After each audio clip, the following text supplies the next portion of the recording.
Mga sir, mag-commentary lang tayo dito sa napanood nating video dito sa BDO Quezon City, ano. Siguro magpa-park dito yung Fortuner.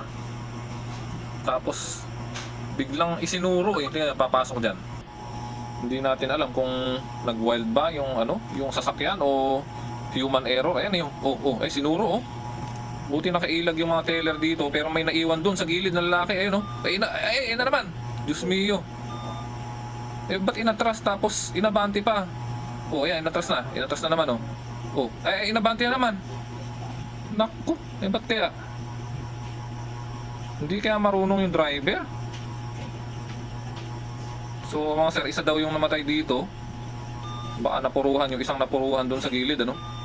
Tapos 6 yung sugatan. Kasi doon maraming mga nakaupo pa doon sa gawin doon Siguro yung mga BDO dapat lagyan ng mga bakal na bakod, no?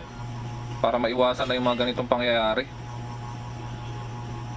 Bumaba yung mga sakay. Bakit puro sa driver side yata dumaan lahat? Yung dalawa.